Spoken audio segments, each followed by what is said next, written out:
Buffs Nation, what's going on? Hope you guys are enjoying your Sunday. For all you Broncos fans out there, man, yesterday Colorado Oregon was just the appetizer, man.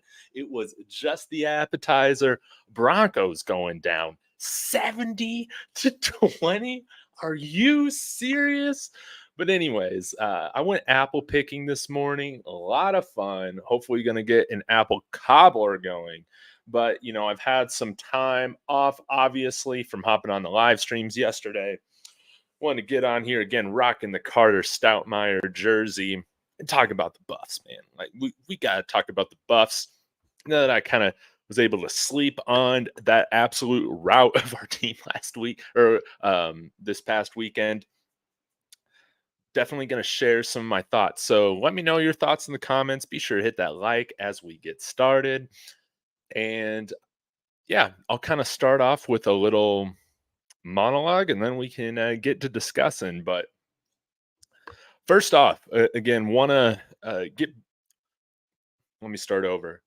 First thing that I want to get out of the way is, if we're going to be taking over the media, if we're going to have all this attention, of course coaches are going to use that as ammo to fire up their team. And man, Dan Lanning and those Oregon Ducks, man, they were foot on the gas the entire time. And you've seen them do that in these 3 weeks non-conference, always putting up big time scores. And, they had their hands full with Texas Tech in Lubbock. But you seen, because Dan Lanning has coached that team to always be massively aggressive, what he asked them to do was nothing really out of the ordinary. And the Ducks played comfortable. They played like this was their game. And hats off to Oregon. That type of style of play, the ultra aggressiveness, that's what I like to see from this team. I love that we had a big blowout win against Nebraska. That was awesome. And I think as we keep building, this team, we're going to see more, aggressive, big results like that. So it happens to everybody. We just happen to be on the wrong side of it, this past weekend. But I guess there are, um, I guess there are a few small positives because, again, as a team, they should absolutely take no moral victories from this whatsoever. you know but some things looking back at the game, a few things that I could be happy about, I guess. One, we didn't turn the ball over. That was great. And we actually got Jaquez Robinson having his first game action, getting that interception on Bo Nix. That was great to see. We saw Javon Antonio make a handful of plays. I think he had like 4 or 5 receptions. But one thing that I did want to talk about too was Cormani McClain. That was a really solid tackle that he had at the end of the game when he finally got in. And you can just see already, how much bigger he is than a lot of the other DBs that we have. With that big, 6'2", 6'3" frame. I mean, that was a textbook tackle, forces a fumble. And man, if this was just the opportunity to get his feet wet, and we're going to see him more moving forward, I mean, that is what I'm hoping for, because watching USC last night, watching that whole second half against Arizona,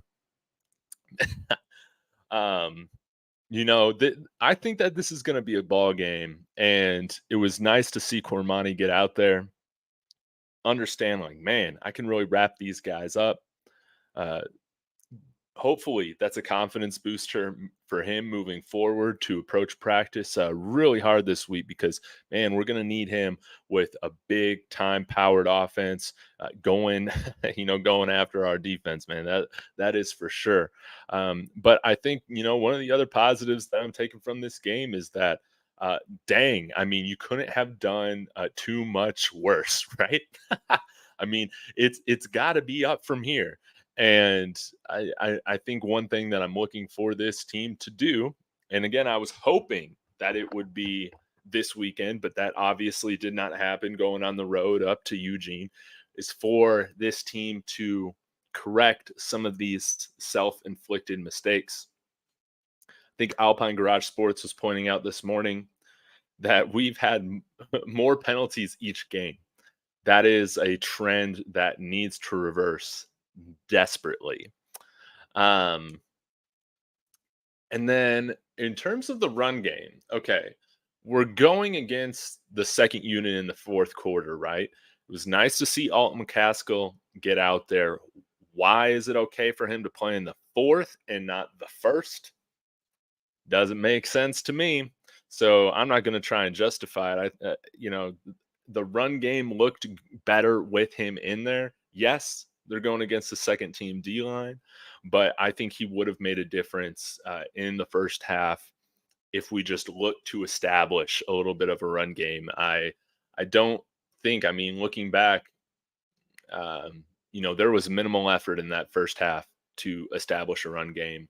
And I'm hoping that moving forward, we can understand that, yes, like Shador can win us games.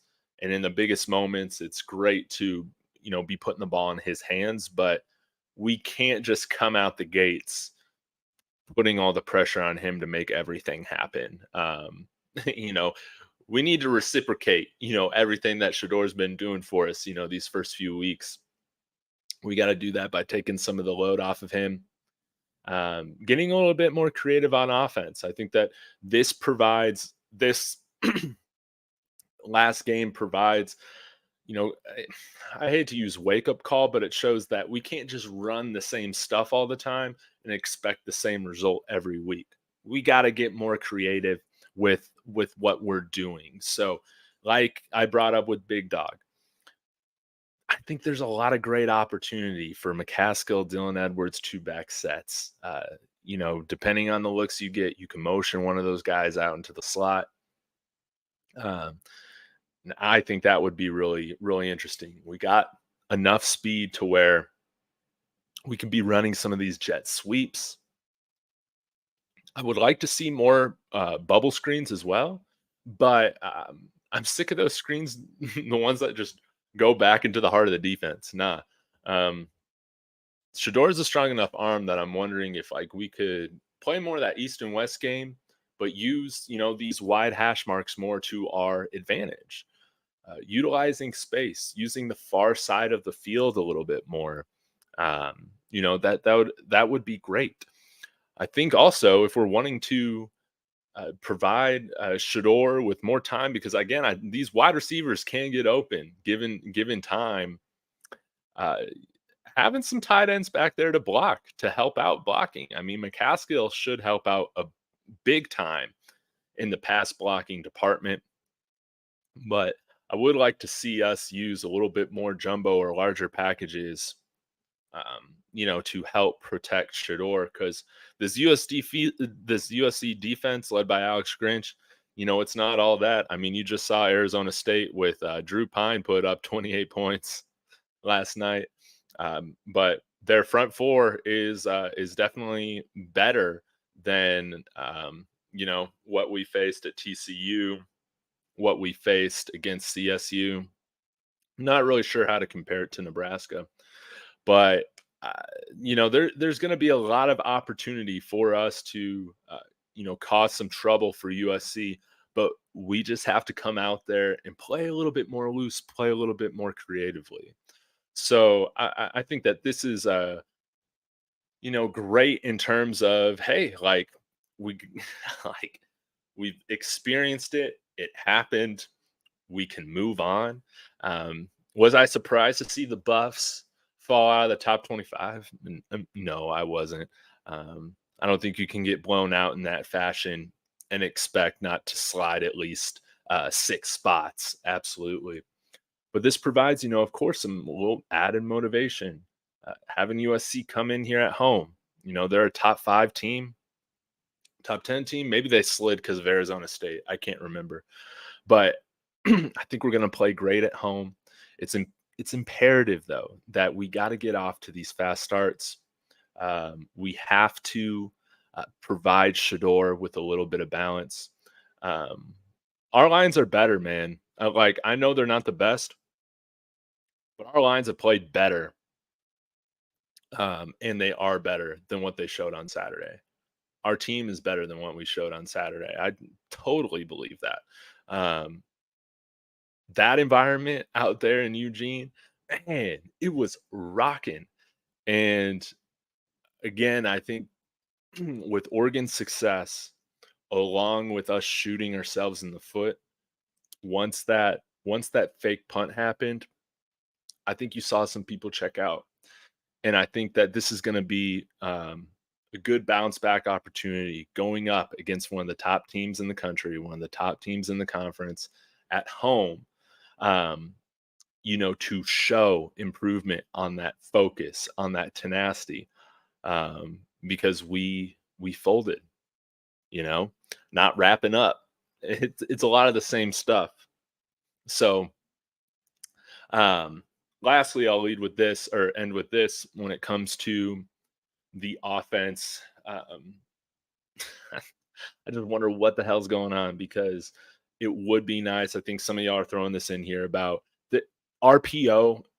Running some RPO action would have been so helpful against Oregon. But again, when there is no desire in the first half to come out and run, that is a huge issue. And yeah, it's not our strength right now. But as you can see, like when there's not even a desire to establish a run game, that that makes life even harder when you're pass blocking because I mean Oregon, they they even said that they didn't expect CU to run, so they just game plan for the pass. And we played right into their game plan. We didn't throw any wrinkles that surprised them. And I think I'm just trying to look at this as a positive because it's like we know that we can't just run vanilla stuff and think that that's going to be successful long term, especially when you're going up against a top 10 opponent at their place, right? So it would be nice to see Shador use a little bit more of his legs in designed RPOs, have that option. But man, I still don't feel like we gave him a lot of easy stuff. There still needs to be implementation of hot reads. Running backs, for instance, coming out of the backfield still seem to be too late within his progression. And I think one thing that Bo Nix did really well to compare is that I think about half or over half of his throws were below the line or were behind the line of scrimmage.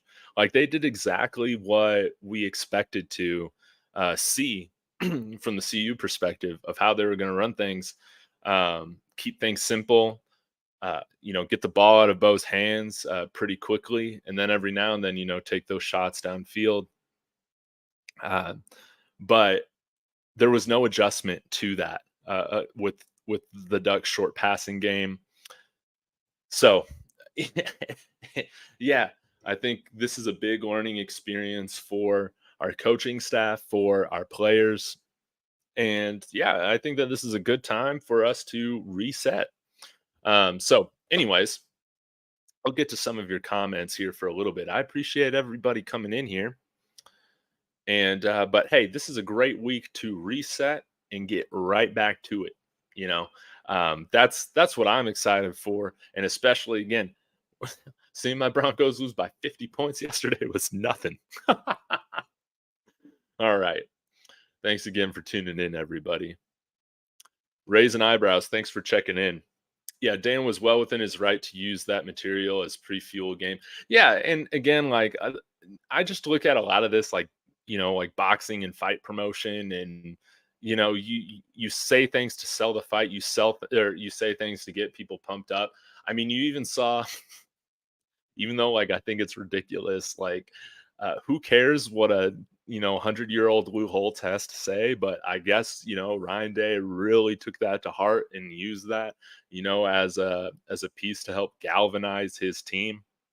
You see it all over college football. Raising eyebrows.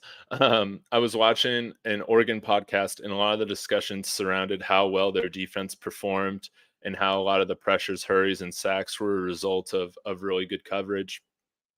Yeah, yeah, and I think that we did not. Again, we didn't make Shador's life any easier on just providing him with quick opportunities to get the ball out of his hand. Yeah, and I think too, running something like an RPO, running a few of those, that gives you the opportunity to kind of see how the defense is flexing and then make a read from there. But again, when there's not even a desire on our end to implement a running game, it makes the guys on defense play a lot more looser, a lot more confidently, and I think that definitely played into seeing their pass rush be absolutely menacing. But we didn't do Shador no favors. And I think like one thing is that we've seen this team be really good at making adjustments in the first 3 games. So I do think the odds, when you just look at the percentages, it's like I think more often than not, like we are able to make those appropriate adjustments at the half. But this was a game in which nothing, nothing happened. It got out of hand very quickly. And I guess I'll speak on this too. Special teams. I think that's one of the other things that's like, good Lord, trying to take a positive at the end, even though it's against second teamers, getting that score, not getting shut out. And to have a PAT blocked, to have the special teams give up a fake punt at Oregon's own 17. These are inexcusable things where, I mean, especially with the fake punt, they're identifying certain things within our special teams coverage, like Big Dog pointed out, uh, where they're able to take advantage of it. And we have to see those issues corrected. And I think that, like Coach Prime said, it's like if you get in a car accident, is that the only way you're going to learn, how to become like a better driver or whatever? Forget what the actual language of it was, but no. But um, after you do get in a car accident, you are definitely hyper aware and you're definitely going to be paying more attention to, certain things on the road moving forward. And I think that you can't sugarcoat anything that we've needed to work on, with a win glossing over it, right? Everybody is at fault for this. Everybody. And I think that this is going to serve this team as a real galvanizing point. Again, it's not how you start, it's how you finish. We got a lot of football left, and we're still going to make some noise in this conference, and we're still going to accomplish a lot of great things. Hell, um, we're doing better than a lot of people expected. Should that game have been closer? Yes. But we got to move on to the next one.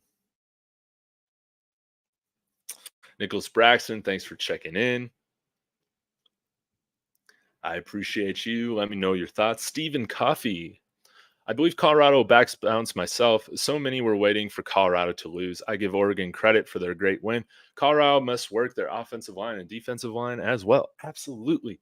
Absolutely. And, they played in a lot of emotional games like these first 3 weeks. Hella emotional games.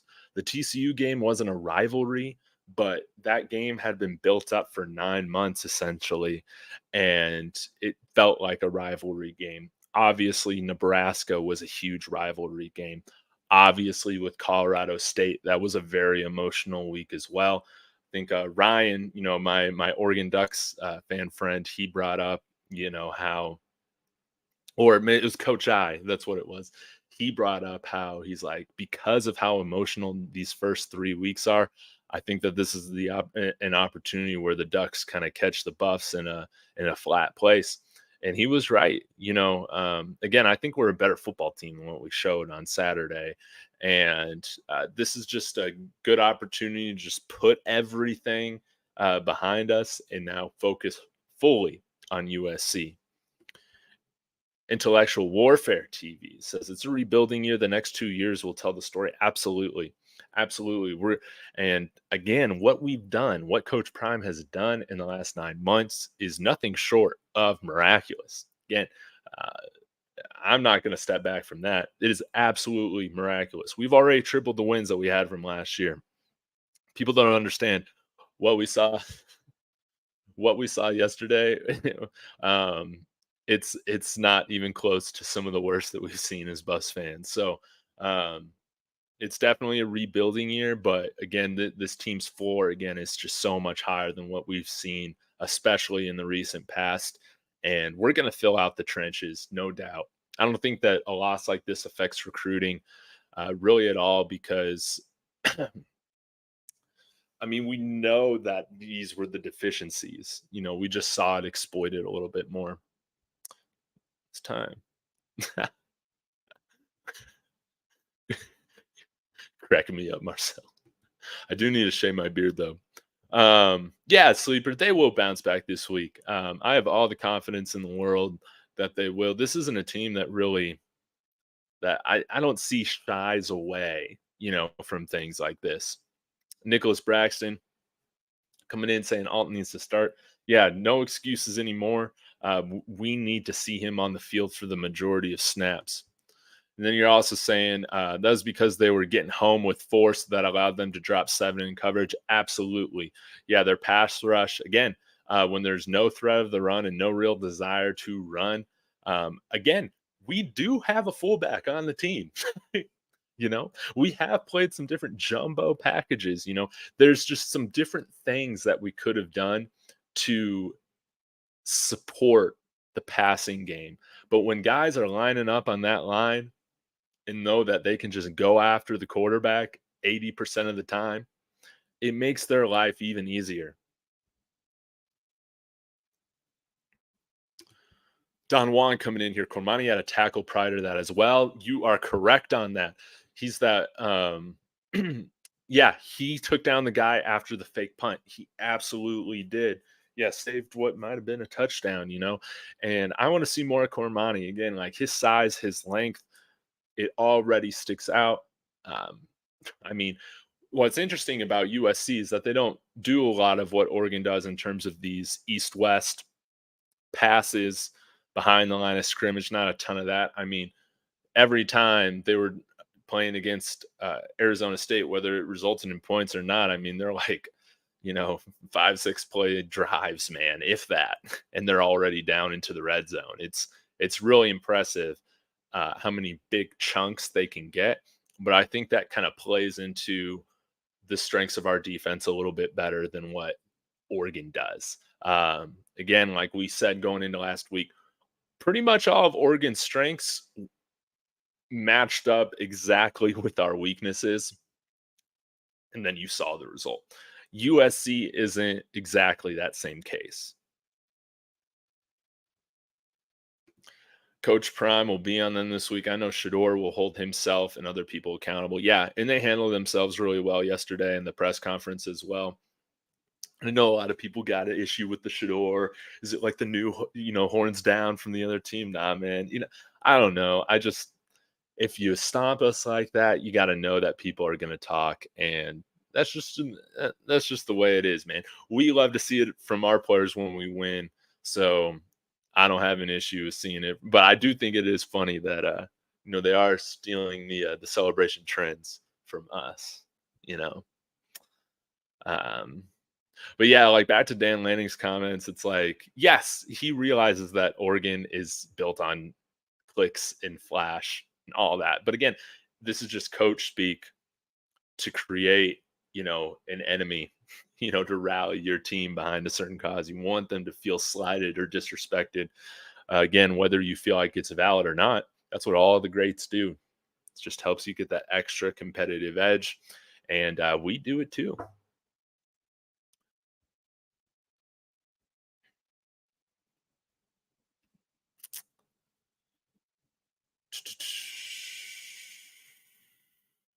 Let's see here.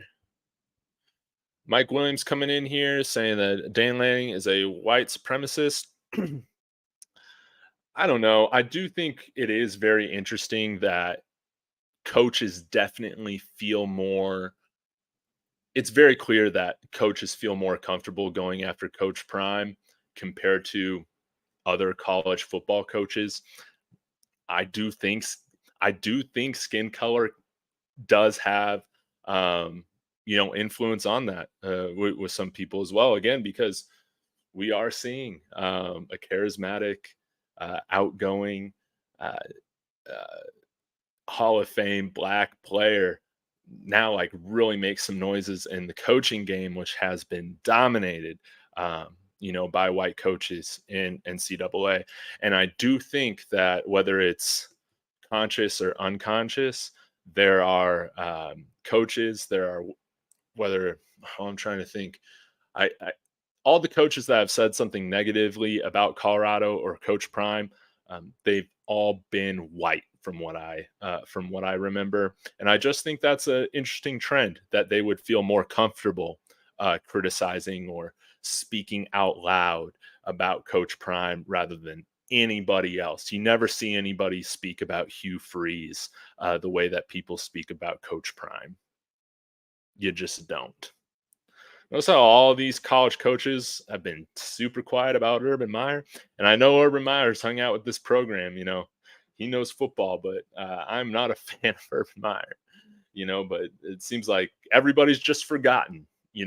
What has happened in Jacksonville or like in Netflix. You think Netflix skips over uh, all the legality issues with the Florida Gators if Coach Prime was coaching them? No, but it's like that documentary didn't even talk about how any of that existed, with Aaron Hernandez or whatnot.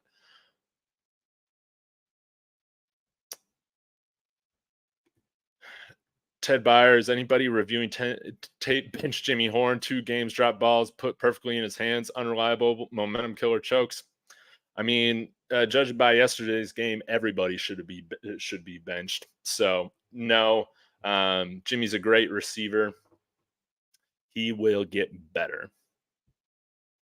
But yeah, the play calling, I think like that's the biggest thing that I'm hoping to see some more creativity from Sean Lewis, because again, like we've seen stuff that he's run at Kent State that I mean we haven't even seen those packages yet with the Buffs, and I think that we do have the personnel to run some of that stuff. Absolutely. Let's see. Yeah, if we can handle business against USC, we're gonna jump pretty high up. But again, we got to take care of business. After getting our butt whooped yesterday, I wasn't surprised to see a slide 6+ spots. So we got to use that as added motivation because I think we are a top 25 team. It's just about bouncing back and showing that. Let's see what anybody else is saying. Cheyenne, Monique coming in here saying, "Can Shador run more if needed to, please?" Right, and again, I think that running some of this RPO stuff would be really advantageous for him, even if it's just a few times a game, because it is going to keep the defense kind of on their heels a little bit. And right now, I think we're running too much of the same looks. We haven't really like I can't remember us running any interesting package or pre-snap um, motions, anything like that from yesterday's game that would have made Oregon's defense uncomfortable at all. And I think running a little bit more motion would help Shador understand certain coverages and where his hot read should be. Um, you know, what some of these basic things, again, I'm just a keyboard coach. So, what do I know? But I just know that, running some of these things can make your life a little bit easier. And I think, our game plan, it just played right into the hands, both on offense and defense, and honestly, special teams of what the Ducks, wanted to do and wanted to accomplish.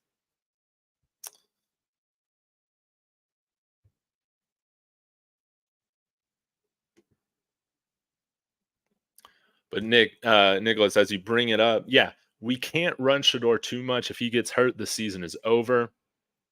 Um, yeah, we have to be very careful with that. That's why I was saying, like, only run it like a few times a game, but even if you're doing that, it's going to help open up the defense a little bit more. But um, man, I think, I mean, looking back, I think we ran a little of play action, but I don't even think we ran one RPO or read option. Um, yeah, like misdirection.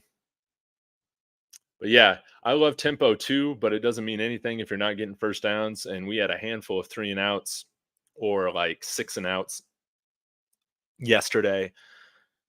I think again, it all comes down to this mentality. There has to be a mentality on both sides of the ball to be physically dominant.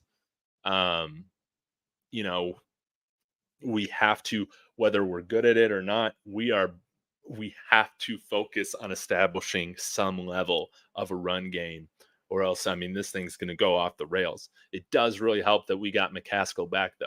That man has vision, that man has force. He's always falling forward.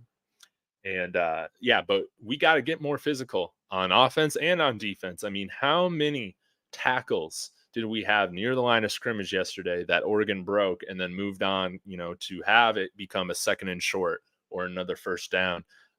We gave Oregon a lot of mid or short second and third downs, which played right into their hands.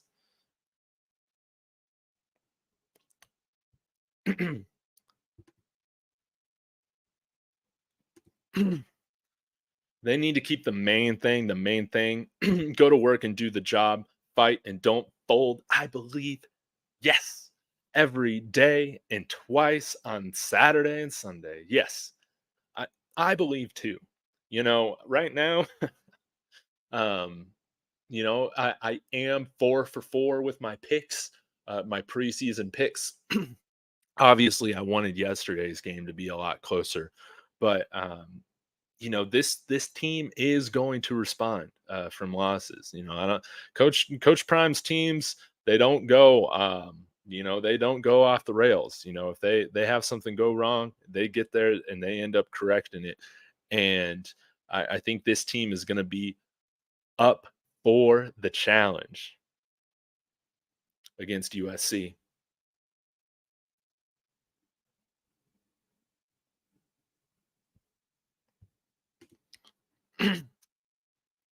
Yeah, we would be 0-3 without Shador. Absolutely. He has been by far our most important and best player. And yeah, we need to reciprocate some of that appreciation, again, getting a little run game going for him. And raising eyebrows, you bring up a great point here. I think, we were on schedule to have one of the toughest schedules in all of FBS football this year, and that's already playing out. I don't think a team has lost since playing CU. So that's pretty interesting.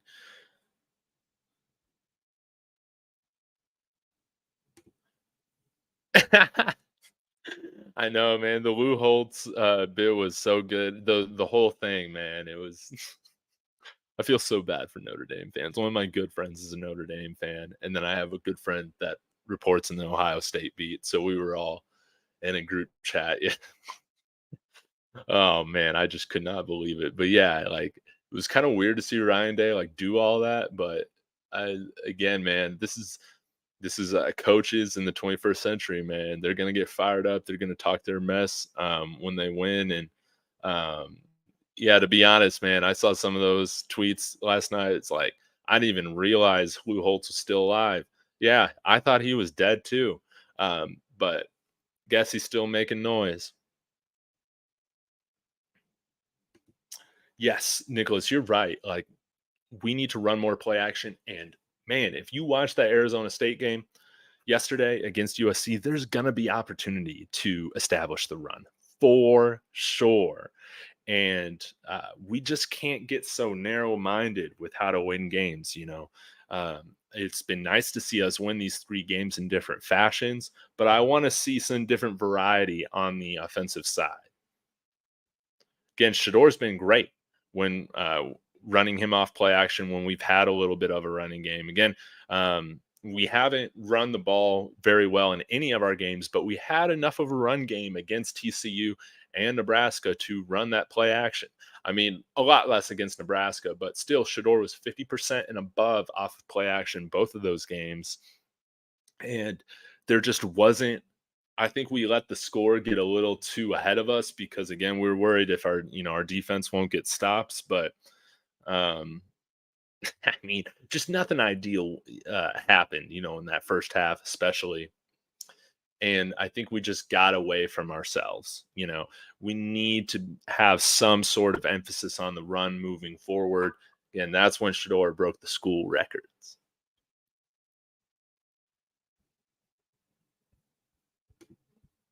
Kamante Jordan. It's funny to me how when CU won the first three games, the media kept giving credit to Sean Lewis and Charles Kelly, but in a loss, it's Coach Prime. Um, I mean, a lot of people were giving credit to Coach Lewis. I think that's totally fair. Uh, Charles Kelly, I don't feel like I've really seen that much because again, this defense has forced turnovers, but man, they've made right now. Charles Kelly's defense has made our lives kind of hard, right? But I think that's definitely true with Sean Lewis. Um, and again, I think we need to appreciate what all Coach Prime is doing and understand, that he needs to get all the credit, for the successes, and the setbacks or failures. We need to be consistent, not to say that the players and, assistant coaches don't deserve any of that either. But yes, there needs to be like a consistent narrative. You're totally right about that. And raising eyebrows, yeah, the rollouts, we need to get Shador doing some more rollouts, more out of the pocket. Um, he is great when he's outside the pocket, but when he's running 20 yards, around or whatever, and there's no hot read, there's no dump off, you're taking sacks and it's just getting ugly. I did not hear that Shiloh was injured, so we'll just have to see. Hopefully not, and hopefully Xavier Weaver's okay too.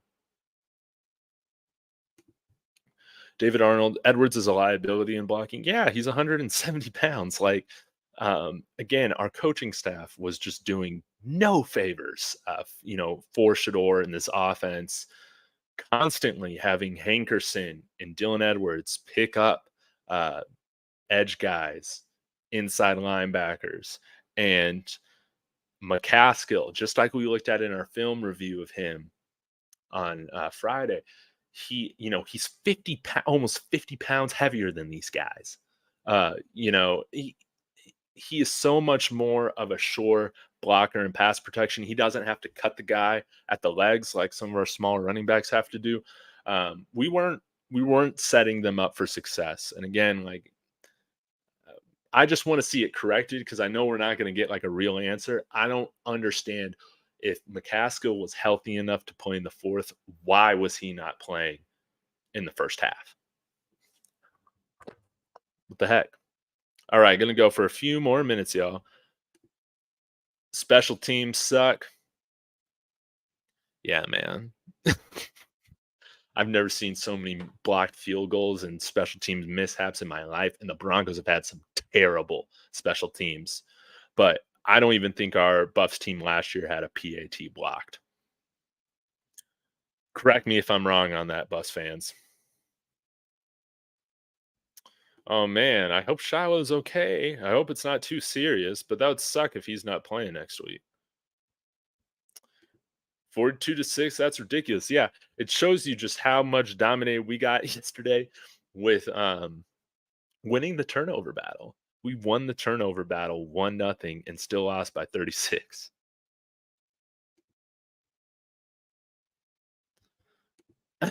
Special teams taking the short rust from the airplane, man.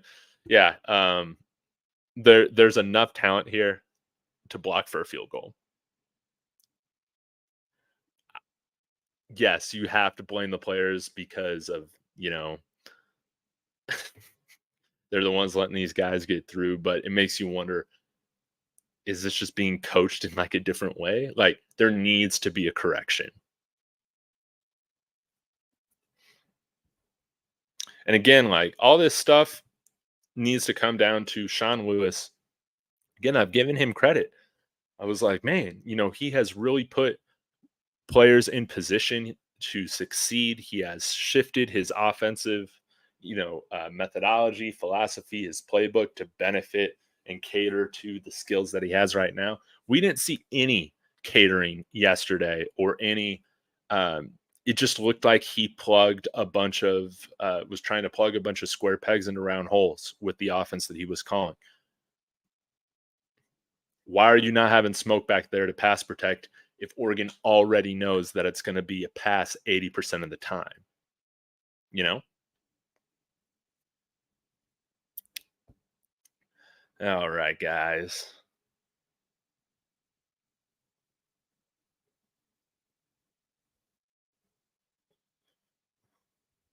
Yeah, Ted, you're right. I would love to see more use of Mikey. I think he had 3 or 4 targets and scored the touchdown for us, which was nice. But yeah, again, hindsight, it's like probably any other thing we could have tried would have been more helpful yesterday. Everybody's had this this anger built up that like wants to see this fail. Again, I just think it's so funny because it's like y'all crap on us for being 1-11, y'all crap on us for being terrible, and now us trying to be good, it's a really good story. Now you're getting, oh well, we hate you guys because you're getting too much attention. What are you talking about? No one else is doing this. No one else is getting this turnaround this quick. We're absolutely deserving of all the attention that we've gotten. And our coach is Deion Sanders.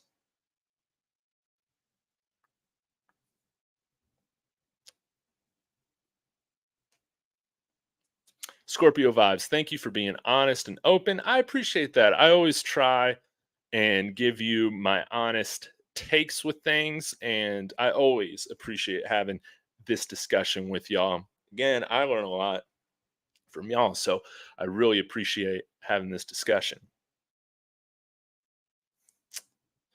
Yeah, a little nervous about the USC game. Yeah, because there's total potential that this thing goes off the rails. But I am confident that this team is going to correct some of these mishaps that we saw, some of these just big holes within our team in execution this next week. And again, the whole storyline is, going to be, can Colorado bounce back? Yada, yada, yada. USC is going to destroy us. Yada, yada, yada. There's no pressure on us. I think that depending on how this game goes, even if CU doesn't win, depending on how they play, I still think they could get themselves back into the top 25. So we'll just have to see.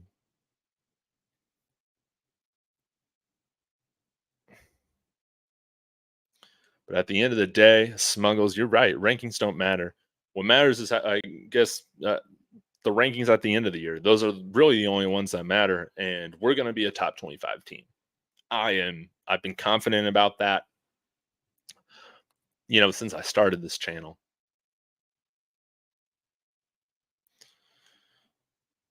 And they do have so much love and support behind them. How can you not want to root for these guys? How can you not want to root for this team? We've gotten to know all these players so well. What they've overcome, what they're working through, how they're getting better. Man. This is a bump in the road, and like Coach Prime said, get me now, man, because this is just the baseline. This is just the baseline. Um, Imagine what he's going to do now with these results, having the environment at Folsom the way that it is. We're going to get a great recruiting class this year. It's going to be phenomenal.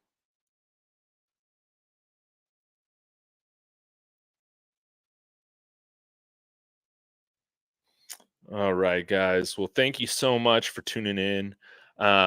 I'm looking to do a post game, probably more of like a Pac-12 roundup with Ryan, my Oregon friend. We'll talk about the game, but there's not really too much to talk about. But I think we'll talk more about kind of what's ahead for both of our teams moving forward, the Pac-12, college football, all of that. So that's going to happen here at 9 Mountain here in like 4 hours. So, man, I just appreciate you guys. And again, I'm rocking with Buffs Nation, and I am so thankful that you guys are rocking with me too. Again, even the greats can lose big sometimes, and it's football. It happens. We're going to learn from this. We're a better team than what we showed on Saturday. I'm totally confident about that. So, thank you guys for tuning in.